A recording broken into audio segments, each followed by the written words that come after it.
Okay, we're back. We're doing it again. Episode 61. This is the Trail Talk Podcast. I'm your host, Dave. Thanks for joining me. I know it's been a minute. I like to say that this is a weekly podcast, and for a while there, it was a weekly podcast, but I've found that it's a lot of work to keep this podcast going. So we're going to call it a bi-weekly to semi-monthly podcast, if that makes any sense. So the last episode I did was about a month ago with my good friend Matt LeGrand, where we talked all about the Apple situation, the lawsuit between Massimo and Apple, preventing Apple from selling the Apple Watches. We're going to talk about that again in this episode today because there's been some interesting changes that have happened in the past month, and the watches are available again, but there is a big asterisk, I can't say that word, around purchasing an Apple Watch Ultra 2 or Series 9 right now, because you will be missing one key feature. And you probably know what it is already, but I'm not going to spoil it yet. Anyways, on top of that, we're going to talk about a whole bunch of stuff in this episode, including an upcoming race I have in February. That's right, I am racing in February, and it's not local. I'm going to be traveling to the West Coast for this one. Pretty excited about it, pretty nervous, but I'll be there nonetheless. We're also going to talk about my trip to CES this year. Back in early January, I went out to Las Vegas, went to the Consumer Electronics Show, which was kind of bizarre. I didn't really know what to expect going there. I didn't think I'd be going. And then I talked to some friends who were going, and I ended up biting the bullet and giving it a shot, experiencing it for the first time. I kind of want to just give you a lowdown of what I found there, what was interesting about it, kind of give you my experience with the whole show, and talk about some of the people I met along the way, which was really cool. And on top of that, we're also going to talk about the Boston Running Show. Locally to me here in Massachusetts, there's also a running event in downtown Boston at the Heinz Convention Center. And my wife Jen and I, we managed to find a babysitter for the 4 kids.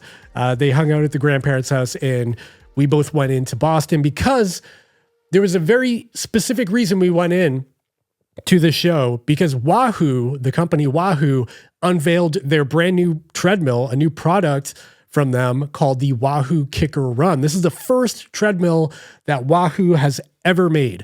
So pretty interesting stuff. We got to run on it and test it out. I'll talk about that in this episode as well.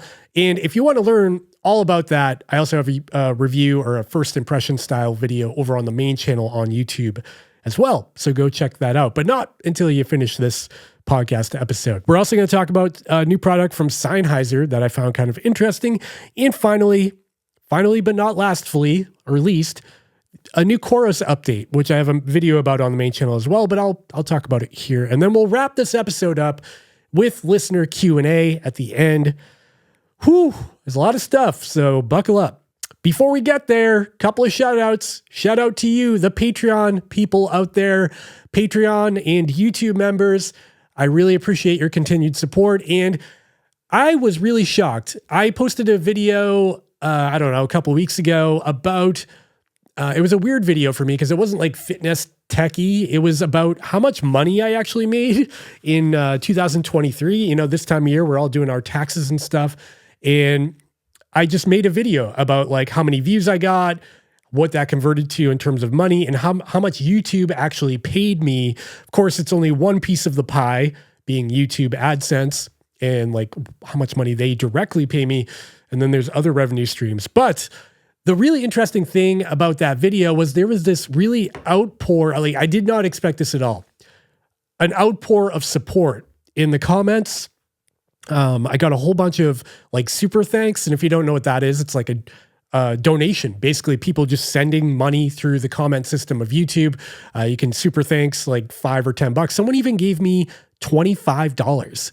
And it wasn't just one or two. There were a bunch of people that donated money to that specific video. I don't know if they felt bad for me because they thought I made more money than I do, or if just people genuinely want to support. And it was, it made me feel really good. I mean, I was shocked by the support that I saw in the comments section. Everyone really positive and supportive. That's all to say, if you did donate to that video, I really appreciate it. Thank you.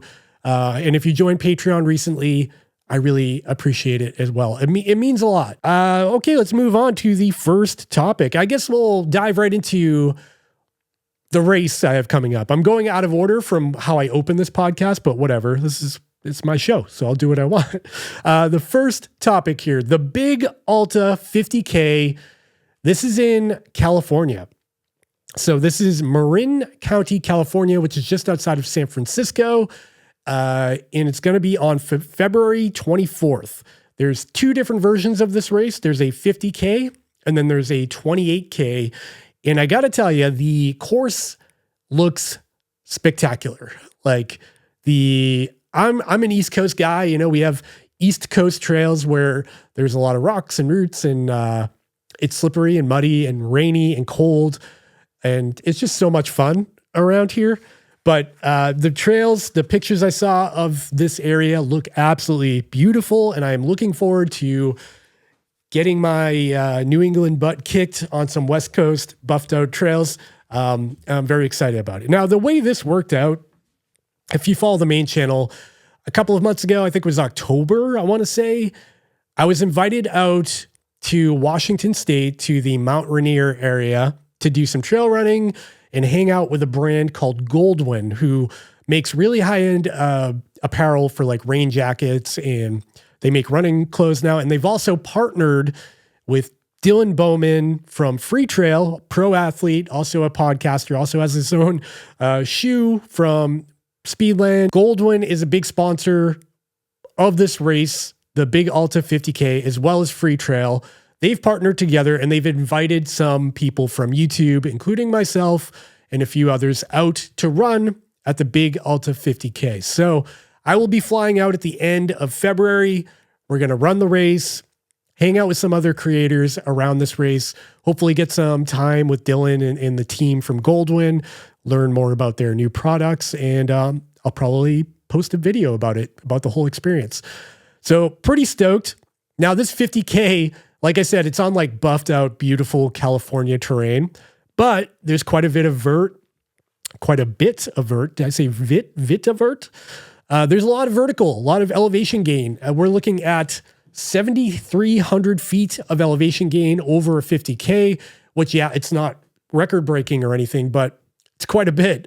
And I'm not in the best shape of my life right now. I'm a little bit out of shape. I've got that sweet seasonal depression where I'd say I'm not in the worst shape in the dad bod has seen in a long time, but I'm certainly not in peak physical condition. So when I signed up for this race, they're actually doing waves. So they're going to stagger people from faster to slower. And there were like 4 selections from back of the pack to front of the pack. So I selected like mid back of the pack. And this race has a 9-hour cutoff, which is actually kind of intimidating because my last 50K took me nearly 8 hours.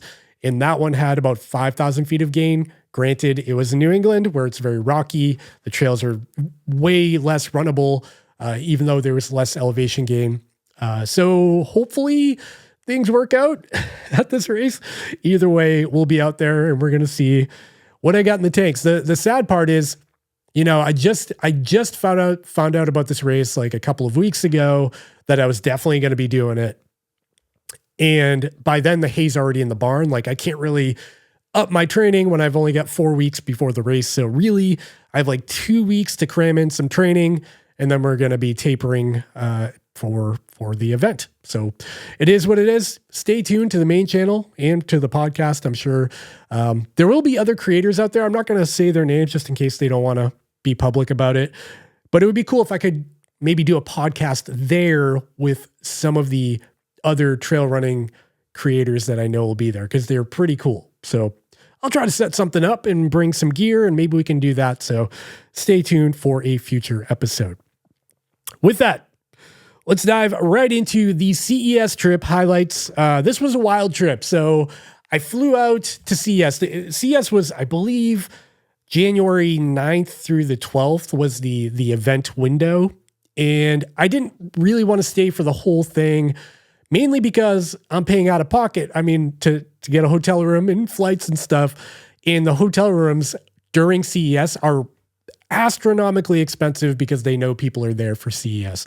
Like to give you an example, I stayed at the Flamingo, classy place, and the days before CES, the rooms were like $40 a day. Yes, $40 a day. And during CES, they were $440 a day. So I could not afford, I could afford to, but I didn't really want to pay to be there the whole time. So my plan was I'd fly in one day early, do some media only stuff, meet up with some friends that I knew would be out there, and then attend on the 9th and the 10th, fly home on a red eye from the 10th to the 11th, be home the morning of the 11th, hopefully in time to catch my kid's bus, and we'll get there. But so basically I flew in the day before because there was an event called PepCom. This is like a smaller version of CES for just a few brands, but Garmin was there, Shox Headphones was there. There are a few other really interesting brands like Goal Zero and Yoshino. There were some headphone brands there and some other, EcoFlow was there and some other strange and peculiar brands I didn't really know about. But it was a good opportunity to sort of get a vibe for CES. And it was a much smaller event. It was only a couple hundred people compared to the 130,000 people that attended the full-blown CES. I actually think it was like 140,000 people. It was like 4,000 brands, 140,000 people. By the way, the convention center in Las Vegas is out of control. It is so big. I had no idea. What was it, like 9 million square feet? Someone said it was like the size of 30 football fields. And to walk from one end to the other, it takes a half an hour. It's unbelievably large. They even have a loop underneath the convention center, like a tunnel that's a loop shape that goes from one end to the other. And they have Teslas where you can take a ride from one end to the other underground. And it's crazy. It's absolutely wild. I'll put some clips of it on the screen because I did try that out. So the first day I landed, checked into my hotel, and I actually caught up with Shervin from Shervin Shares. He was a recent podcast guest, and he's also another YouTuber who talks a lot about wellness tech and fitness tech and stuff like that. So we actually hung out for a few hours. We tried the Tesla thing underground, and then we actually got lunch together. And I think at some point later on, we walked around the convention center, and then we kind of split paths to do our own thing before attending PepCom, which happened later in the day. He also attended that as well. After hours and hours of walking through, you kind of get numb, like desensitized to how cool some of this tech can be because you're just overwhelmed with all this cool stuff everywhere around you. But I will say, I'll shout out some of the impressive booths I saw. LG, this is unrelated to fitness tech, but they had a booth that was mind-blowing, displaying, they were showing off their new transparent OLED TVs that you could see through like a window unless there was an image on it. They had a room set up where you could go in and have a really immersive 3D experience. And they were showing off a new electric vehicle concept that wasn't actually a car. It was more about the tech that would be in the car with all of these screens everywhere. So there's no like visibility issues within the car. They kind of put screens where the parts of the car are. So it's almost like you can see everywhere all the time with cameras and screens. It was really mind blowing. The things I was most interested in were the Garmin booth. I did stop by there. I had the opportunity to meet some of the PR reps that like I talk to all the time. And it was great to sort of meet people face to face and shake hands and actually get to know them a little bit more rather than just being an email signature. So I did that. They didn't really have anything new there. They were showing off their new Lily 2 smartwatch and the HRM Fit sports bra heart rate monitor. So that was like the new thing they were showing off. But it was a really rare opportunity for me to actually go hands-on with some of the very unique watches they offer. So they had the Garmin Mark Carbon collection there.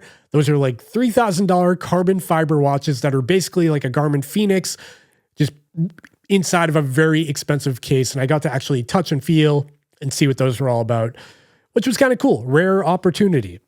Other booths of note, Shox, the headphone brand, they were there. And they were showing off their new, Open Swim Pro, which has 32 gigabytes of internal storage for Spotify music playback. You can wear them underwater and listen to music.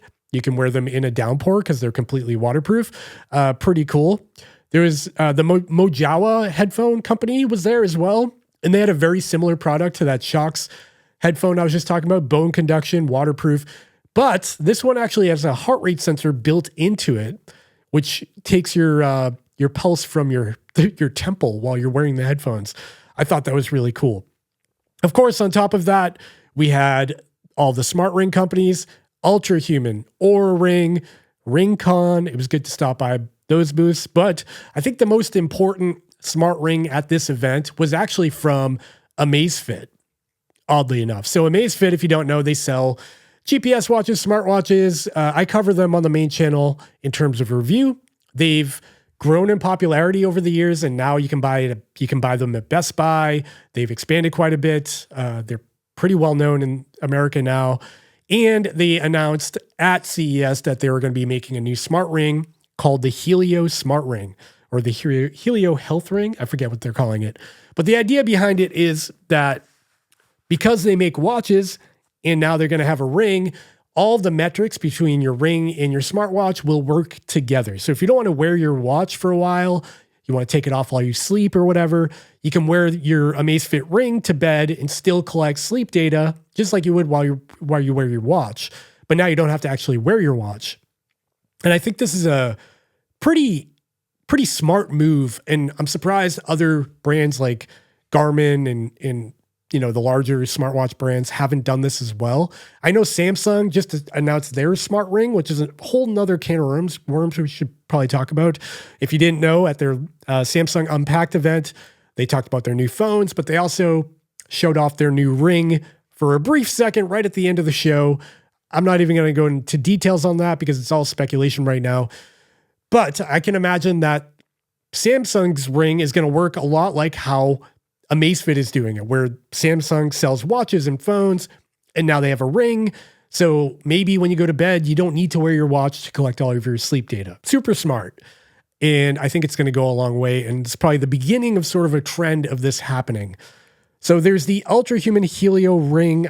No, I don't think there was pricing on it or availability, but I'm guessing sometime in the next couple of months we'll learn more about that. And like I said, CES is just so weird because if you've never been there, there's a whole area called Eureka Park that's like smaller upstart businesses. And there is a sea of these little booths that are just like random things, like robotic baby strollers and new technology that's like a software thing that's not really hardware. And it took a lot out of me. By the end of the week, I was totally fried.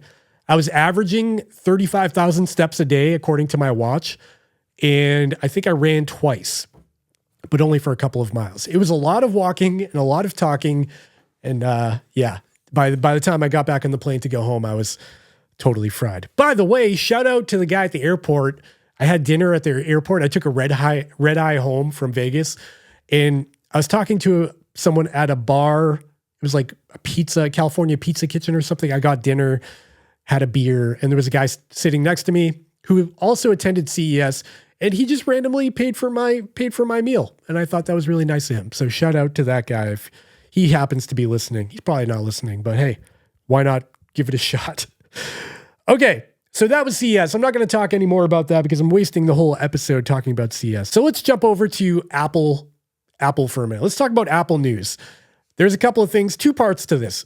Apple Vision Pro will be available in a couple of days, February 2nd. And as of today, January 30th, the big YouTubers out there like MKBHD, the Wall Street Journal, I think The Verge, they all published their initial review after using the Vision Pro for a couple of weeks.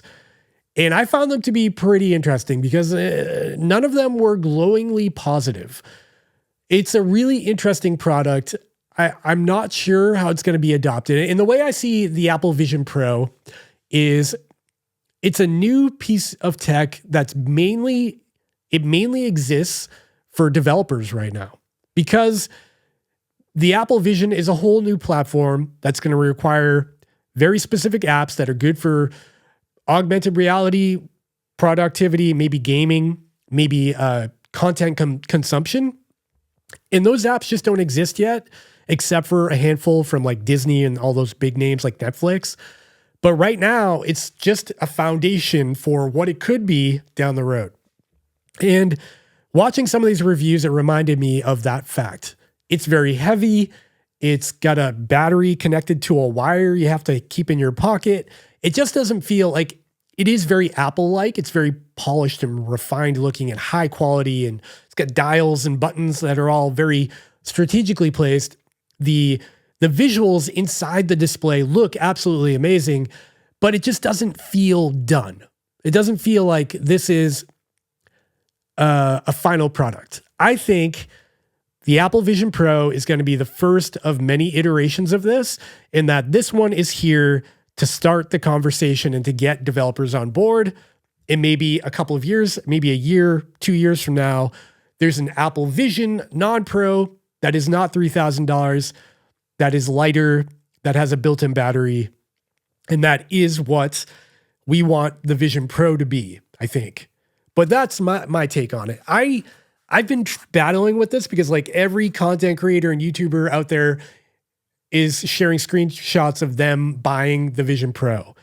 And it's $3,500 and I cannot justify buying this thing.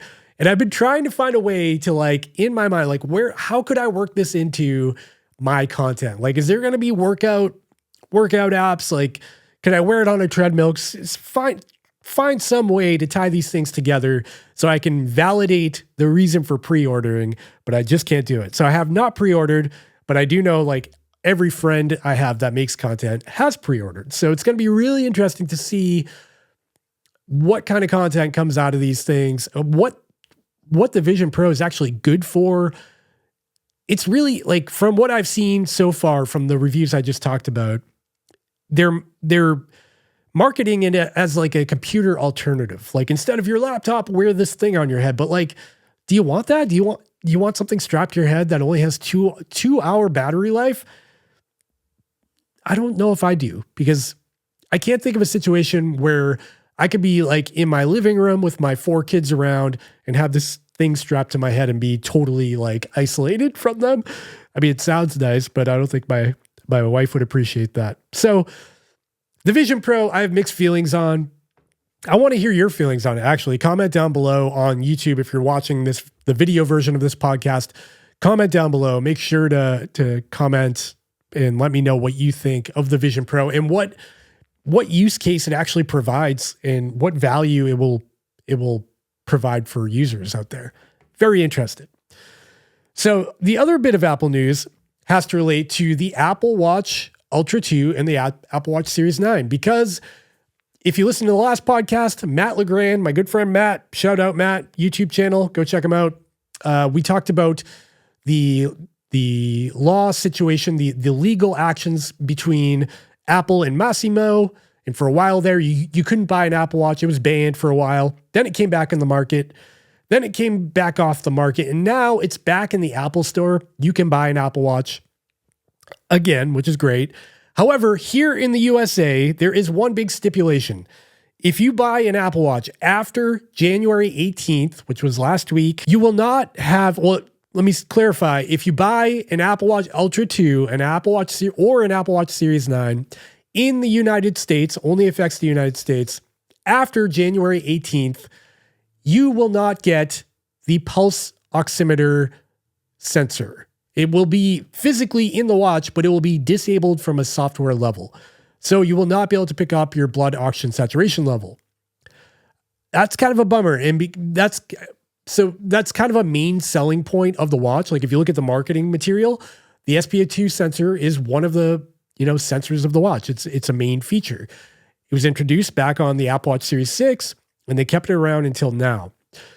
And now you will have that disabled on your brand new watch. Keep in mind, all previous watches, all sales that have already happened prior to January 18th in America will still have that feature turned on. You won't lose it. They're not going to take it away. It's only for new sales. And they're doing this because they were losing money. They wanted to get the Apple Watch back on the market. And to do that, they just said, you know what? We're going to pull the plug, turn off the sensor, keep selling it without that feature enabled. Maybe they should have knocked $50 off the price tag for both the Series 9 and Ultra 2, but they didn't do that. Same prices, just missing that feature. Now, I made a video about this on YouTube talking all about it, and my conclusion is, does it really matter? Because I think for the vast majority of people out there, they're probably not using this sensor anyways. I know there is a small user group that does rely on it. Maybe you have a medical condition, COPD, or you have a lung issue, or you have pneumonia, or you're elderly, or whatever. There is a use case for an SpO2 sensor, and it's nice to have it on your watch. That being said, the ones built into the watch, even from my Garmin, from Suunto, from Polar, Coros, it doesn't matter what watch. I've never had super accurate readings from the SpO2 sensors on a watch because it's on your wrist and not in an ideal spot like on your fingertip where like the medical grade sensors go. So in my mind, I'm like, okay, we lost a feature. That kind of sucks. But on the other hand, is it a feature you actually need? Is it something you actually use? Are you just collecting the data and not actually utilizing it for any reason? Doesn't matter. That's the question I have for you. Again, comment down below. Do you care about the lack of the SpO2 sensor? But for now, it is not there. It is not enabled, and it is what it is. I think this is going to be a very temporary situation. I don't think that they're going to leave it disabled. I just think that's what it is right now until they can figure out how to settle this whole issue. I got to assume they're going to exchange a big lump sum of money to Massimo to get the licensing agreement and the thumbs up, and then they're going to go off in their merry way and continue to sell Apple Watches. But that's purely speculation. Moving right along to the next topic. This is let's talk about this first. Sennheiser. This is something I actually saw at CES too, but it's kind of a big deal. I've actually reached out to them because I want to get these things. They announced a new set of headphones called the Momentum Sport, the Sennheiser, however you want to say it, Momentum Sport. These earbuds are going to cost $329. Very expensive, but they look really interesting because they are the first third-party product that will be able to sync with Polar Flow. So if you don't know what Polar Flow is, if Polar watches, you can buy a Polar GPS watch like the Polar Vantage V3, the Grid X Pro, whatever. And the software you use to sync your data is called Polar Flow. That's where your step count and your sleep data and activity data is all stored. So Sennheiser here has developed a pair of earbuds that have a heart rate sensor built into them. They have a little optical heart rate sensor in the tip of the earbud. So the tip of the earbud is actually clear and the light pulses through it to pick up your heart rate inside of your ear canal. I found this to be kind of fascinating. So the idea here is you go for a run, and after your run, you go for a run using the Polar Flow app or Polar Beat to record the GPS data from your phone. So you've got your pace and distance and duration and everything from the GPS data using the GPS chip in your phone. And then on top of that, you get your heart rate data from these earbuds that are in your ears. So now when you go for a run, all you got to bring is your phone and your earbuds, and you can get a whole idea of your running index and VO2 max and all of your data just with those two items. No GPS watch involved. Pretty interesting. And I've never seen anything like this before. And it's really interesting that it's tying in with the Polar Flow app. Polar's been doing some weird stuff lately. Like they licensed out their software to Casio with some recent G-Shock watches like the GPR H1000, and now this with Sennheiser. I don't know if that's that's a bad thing. Like if this is how maybe they feel like they're on a sinking ship or something, and so they're trying to license out and sell parts of their products they think are valuable, or if they're just trying to collaborate with more other brands out there. Either way, it's pretty interesting, and I do want to try these headphones out. Again, these are Sennheiser Momentum Sport, and not only do they do heart rate from the earbuds, but they also do body temperature tracking too. So it has a body temperature sensor in there as well. Pretty interesting. Okay, we also have an update from Coros. So Coros has a new firmware update, as Coros does. Something I really like about Coros watches. They continued to update even old hardware, and I actually missed an update. I usually do a short video about their updates just to keep everybody up to speed. A little while ago, they added HRV tracking, or automatic HRV tracking, and they added a real weather widget, which is something that Coros watches were missing for a very long time. So now you get a full weather forecast, but that's not the update I'm even talking about here. The new update is 3 things. You have a wellness check, which is basically like Garmin has their health snapshot that sort of takes a snapshot of your vitals, like your heart rate, your stress, at that given point in time. And that's exactly what the wellness check is on the Coros watch as well. It basically tracks your SpO2, your heart rate, your HRV, your respiration rate, and your stress.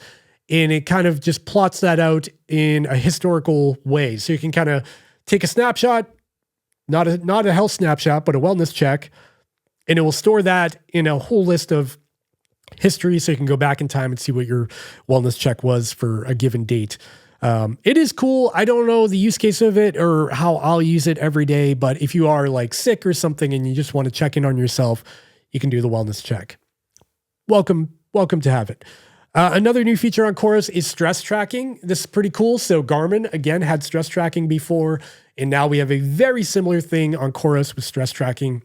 Essentially, this will combine like mental stress, like anxiety, you're worried about money, you're worried about your job, etc.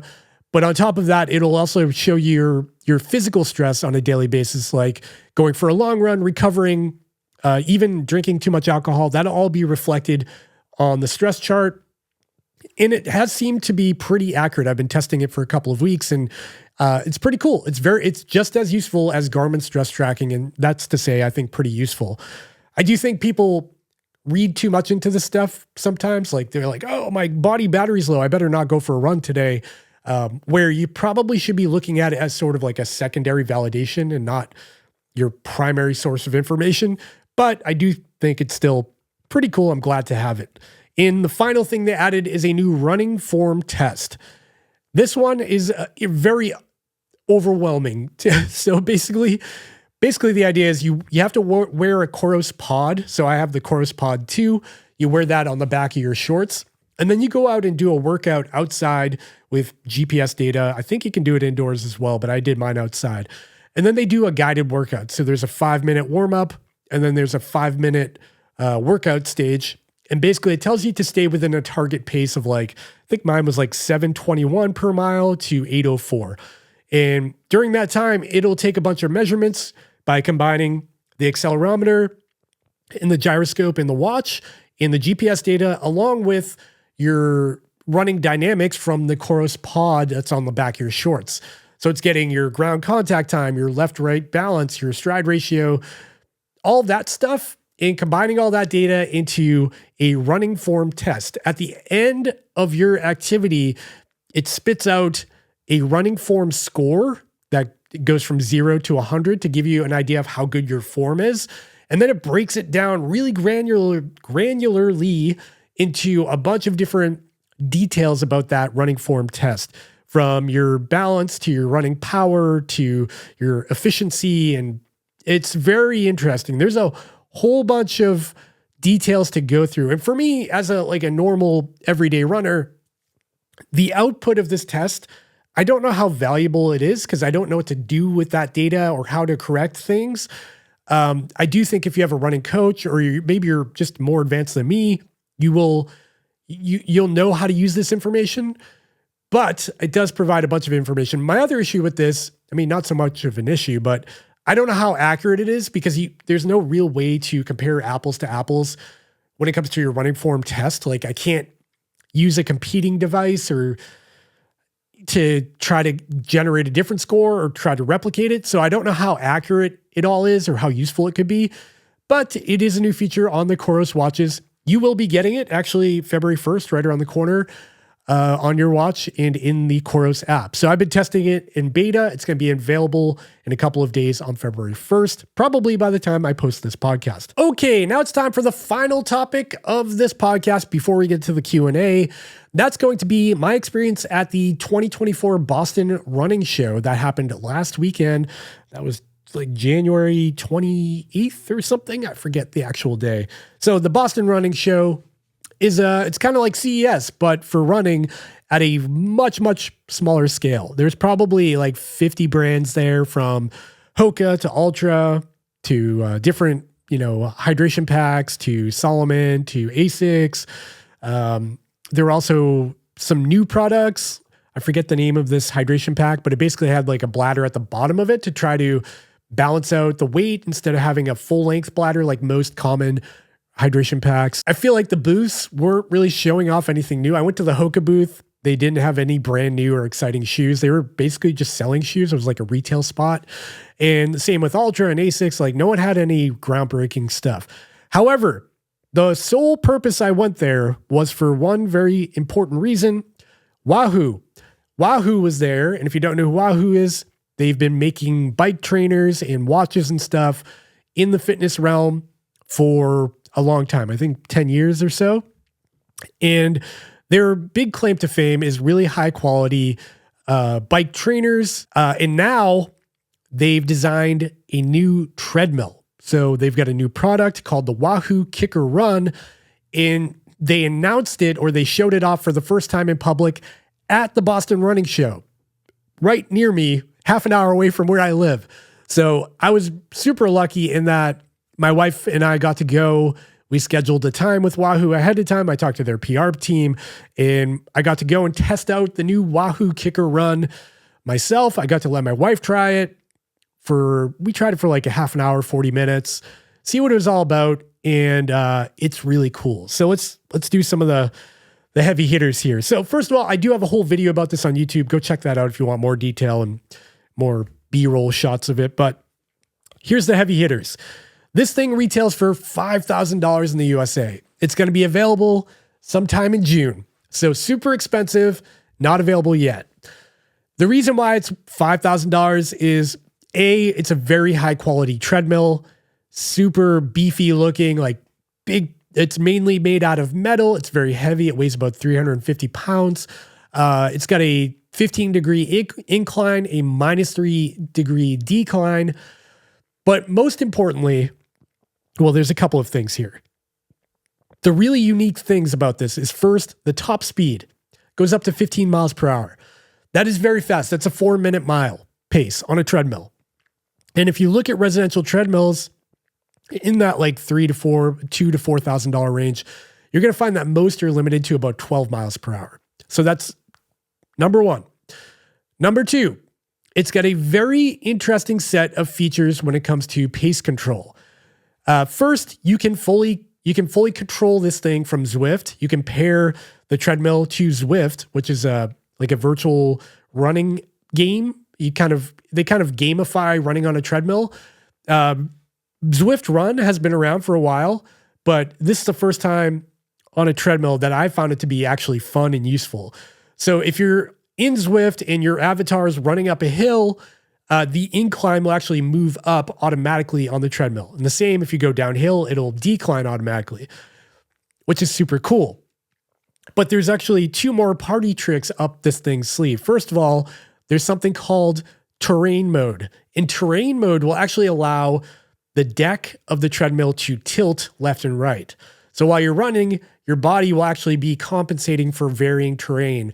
So imagine you're on a trail running virtual game thing up on your TV, and you're running on a trail, and the trail's kind of slanted. Now in the game, it'll be slanted. And then in real life, the deck of the treadmill will actually tilt a little bit to simulate what's happening in the game. Super cool and a lot of fun. But on top of that, there's also the highlight feature of this thing called run free mode. So what they've done is they took a special sensor called a time of flight sensor. A time of flight sensor is something I used to use all the time at my old job. I used to be a mechanical engineer, and we used time of flight sensors for a lot of different reasons. What this sensor can do is detect your body's position on the treadmill deck within 1 millimeter of accuracy, up to 1,000 times per second. And why that's important is because they use this sensor to control the pace of the treadmill. So if you're running at a casual pace, it'll pick that up. It will identify where you are on the deck. Now, if you speed up, start to run faster, and you that means your body would move up on the deck closer to the dashboard where the controls are. That's where the sensor is. It would detect that as well. And when you do that, it'll actually speed up the treadmill. So in practice, when you're actually running on this thing, it's completely autonomous. It's kind of like you're running outside. So if you run slow, the treadmill will slow down. If you run fast, it'll speed up. And it's super reactive. Like there's no lag or anything. If you slow down, it slows down right away. If you speed up and you start to run really fast, it'll speed up and run really fast right away. And it's really a trip. I think the weirdest part about this was, so there's like a learning curve. When you get on this thing, it feels very unnatural to slow down on a treadmill. So like when you're running on a treadmill, the last thing you want to do is stop, right? Because on a traditional treadmill, you just get thrown off the back. But on this one, it'll slow down the belt. So you kind of have to get over that mental barrier of slowing down on the treadmill and being okay with that. That was the first thing I noticed. My wife noticed that too. But once you figure that out and you have like 3 to 5 minutes on this thing, you get very used to it and it feels really, really natural. But I think the most trippy part of this was I was playing a Zwift game where there are big hills. So it's like rolling terrain up and down. And as you go up the hill, so the incline automatically goes up to simulate the hill, you're doing your own pace and it detects where you are and it's automatically picking up how fast you're running. And then when you crest the hill and you just get over the top of the hill and start to go down the other side, down the downhill part of it, the treadmill deck starts to decline and you naturally start running faster.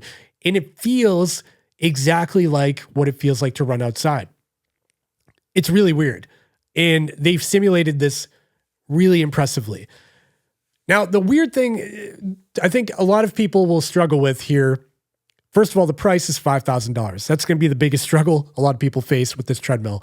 Second thing is there's no display. So the front of the treadmill is like a desk. It's a big platform and they want you to put your computer on it or a tablet or your phone. And it actually has USB charging. So you can put your phone or computer up there and plug the USB in and it will charge your device while you're using it. And if you do use a laptop, you can use up to a 17-inch laptop. And they have a special security strap that goes right over the laptop to keep it on that desk. And so it doesn't vibrate off. So there's no display. And if you look at like Nordic Track or Matrix or any of those other brands, like a big thing they do, like their big updates, they don't really do anything in terms of the treadmill itself, like the base, the motor, that all pretty much stays the same. It's been the same since like the 90s.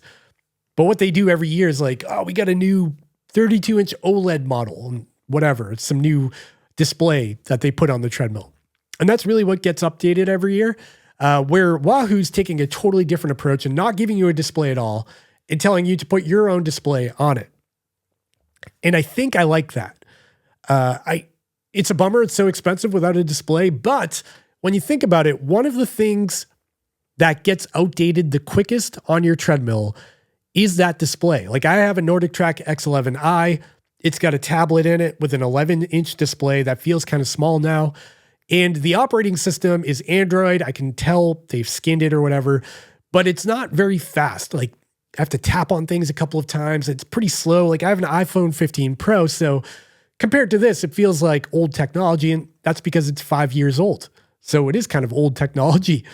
So when, on this Wahoo treadmill, they're saying you put your tablet of choice on here. We don't want to dictate that for you. You pick what you want to put on there, whether it be your Windows PC or your MacBook or whatever. You can play Zwift on it. You can use the Wahoo system app, and it will even tie into Training Peaks as well.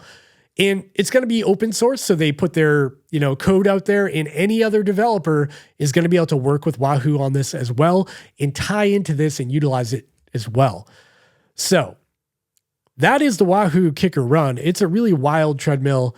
And I guess the question now is, do I get one? I've already told Wahoo I want one. So we'll see how this works out, if they can set me up with a financing option. But I'm really interested in it. I tell you what, it really, for me, the big deal here is innovation.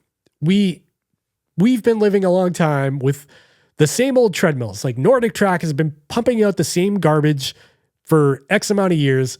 they're good treadmills. Don't get me wrong. I like mine. I've got issues with it, but like it's just a motor and a belt.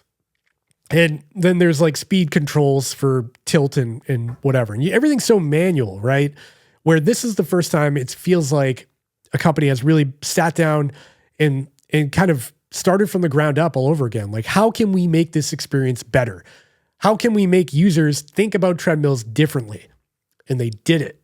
And I really like it. I just wish it was like $3,000 and not $5,000, but it is what it is. Unfortunately, I'm pretty excited about it. I hope you are too, because I just talked a lot about it. Now it's time for listener Q&A. Okay, so if you don't know what this part of the show is, typically at the end of a lot of my podcasts, I like to do a little Q&A session from responses that I get on Instagram. I post one of those stories with a little question box, and whatever you put in that question box, I address live on the show. I don't pre-screen these. I read them as they come in, and I just react to them in real time. So if you want to be part of this podcast and featured in the next episode, follow me over on Instagram and keep an eye out for the story where I ask for questions for an upcoming podcast. You can type them in, and I'll talk about it here. If you don't want to get on Instagram and do that, you can send me a message on Instagram with a podcast question, or you can just email me using the contact form at chasetosummit.com. I'm happy to take questions from anywhere, but typically Instagram is the easiest for me. Okay, so we're going to go through these one by one and see what they're all about. First question is from Ankit Uphodiye. I don't know, close enough. What's your experience with the Amazfit team on being open and acting on feedback? Thank you. Amazfit's an interesting brand. I believe for the most part, they're based overseas. I do have a couple of contacts there. And for the most part, they're really very nice people. I mean, they've sent out test products. They take feedback pretty seriously. When I have an issue, they try to respond to it. Generally, they're just as good as any of the other PR people I've worked with. So I don't have anything bad to say about them. The brand as a whole has grown a lot in popularity. It's pretty interesting to see them being sold in like Best Buy and stuff now. But that's kind of all I can say on that. Next question is from Torbjorn HB. Shout out to a Patreon member. How motivated are you for the new year as a full-time YouTuber and reviewer? Very motivated. This year is going to be big. I got lots of ideas that I need to work on and flesh things out, but I'm very excited for 2024. I'm getting to these questions late. I posted this Q&A a while back, so that's probably why. He also asks, do you have any specific goals for your channel in 2024? I have some goals. I don't really want to talk about them yet because they're different. So stay tuned. Next question is from Oscar Farias. Oscar Farias 12. I have a Garmin Instinct Solar first edition, thinking about upgrading to the Instinct 2. I'd say it's a good upgrade. I'd also suggest checking out the Instinct 2X. It's a bigger watch, but it's better than the Instinct 2 in just about every way. Most notably, it's got the built-in flashlight, and I really like that. So if you like the Instinct 2 and you don't mind a slightly larger size, check out the Instinct 2X. I like that one.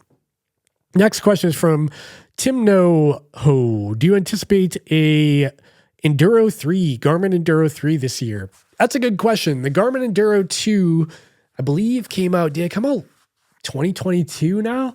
So Garmin, they typically do like a 2-year release cycle for their higher end watches, but they've kind of changed that a little bit lately with like the Phoenix 7 and then the Phoenix 7 Pro just like a year later.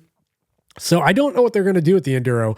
I honestly kind of worry about the Enduro because I don't know how popular of a watch that was, despite I love it because the battery life is totally insane, but I don't know how many people bought it. So I guess it would depend how well it sold, whether or not they will continue that line. But I guess time will tell. I don't really know.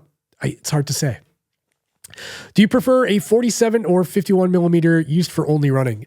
47 millimeter all day. I'm wearing the Forerunner 965 right now. This is kind of my preferred form factor when it comes to a watch. I don't know why. It just feels smaller than the Phoenix, even though it's basically the same size. But yeah, the 51s can feel a little bit big on my wrist. I don't mind them, but it makes it like hard to sleep and stuff. Next question is from Gino Alderweird. I think I said that right. What are you looking forward to in 2024, personal and business wise? 2024. So I'm looking forward to some travel I have planned. I'm looking forward to watching my daughter get a little bit older, and we're like in the process of potty training in those phases of life. I know you guys care about that, right? Yeah, I don't know. I just, I have a pretty positive outlook on 2024 in terms of business. Like all I can say is I hope for growth. You know, growth determines how long I can do this for. If it goes down, it's bad. If it flatlines and doesn't go anywhere, it's kind of bad. I want things to be on the upward trajectory. So that's all I can say about that. Next question from Vandrew S. How does a new runner know that they are experiencing the runner's high? I got a similar question to this a while back. I don't really know. I mean, the runner's high thing is just that dopamine hit from getting some air and working out and doing something physical. So if you're challenging yourself in any physical way, you're probably getting that runner's high. I think that makes sense. Next question from Feel the Need. If you had the time to take up another hobby, what would it be? That's a great question. Another hobby. I guess this is probably a cheat answer, but I would probably rekindle my love for climbing. In the past, maybe 2-3 years ago, I was really into rock and ice climbing, and I was very passionate about it. It was kind of like my top priority. But as I got more into running and ultra marathons and hiking and stuff, it kind of took the back seat because it's a very time-consuming hobby. It's not one that you can sort of dabble in and like go in and out of. You have to be very committed because it's dangerous. It's extremely dangerous. So you need to tie the right knots. You need to clip the right things. You need to, make sure your pro is good and you're not falling and blah, blah, blah. So I guess if I could pick up any hobby or rekindle any hobby, I would say climbing in general would be nice. Next question is from James Phoenix. James asks, I asked on the last episode, Apple was making a ring. Now I wonder if Garmin will. I do too. I think what we are more likely to see from Garmin is not so much a ring, but I bet we're going to see some kind of band. I'm just speculating. I don't know anything, but like it would make sense for them to bring out some sort of Whoop competitor that's very Whoop-like in nature, where you got your body battery and your sleep tracking and strain and stress and whatever, but it's just a band with no screen. Honestly, I feel like if they did that, Whoop would be in some serious trouble because it would be subscription free. It would probably be pretty inexpensive. And then you have Whoop that's like $300 a year. So that would be rough for them. But I don't know if they'll do a ring. I think there are some challenges with rings, even though they've become more popular. There's a lot of friction to buying even an Oura ring. You have to get sized. You got to make sure you get the right size. If you gain or lose weight, your size can differ, and you've already invested so much money on one. There's a lot of variables with a ring. So I don't know if I see Garmin getting into it, but it would be cool to see if they did. Next question's from Alex Bike Rider. He asks, or he or she, Beats Fit Pro still recommended? Expect a new version this year? Thanks. So the Beats Fit Pros are currently still my favorite earbud to run with. I use them on every single run ever since I got them a couple of years ago. They're by far my favorite, mainly just because the fit with my ear, they lock in there really good. They don't fall out. Even if it's downpour raining, I can run with them and they will not slip out, which is a big deal for me. So yes, highly recommended still. And nowadays they're a little bit cheaper, so that's good to see. Is there a new version coming? Probably. I have to imagine they were very popular when they first came out, and they're probably still very popular. I don't even know how they could improve it. I guess the only thing I would like to see on the next version is wireless charging. That's like the one thing that drives me nuts with them. But other than that, they've held up great. I did have to super glue on one of my earbuds. The little wingtip part actually folded back and kind of ripped a little bit. So I had to super glue it back, but I did that like 2 months ago and it still works. Still use them every day. So yeah, I recommend them. And the last question is from Rodri Ba. Do you think Garmin will release a watch with satellite texting capability, and when? That is an excellent question. And I've been waiting for that myself for a long time. So if you know Garmin, you know they make the Garmin InReach device, which is a satellite communicator. Now we have satellite communication from iPhones.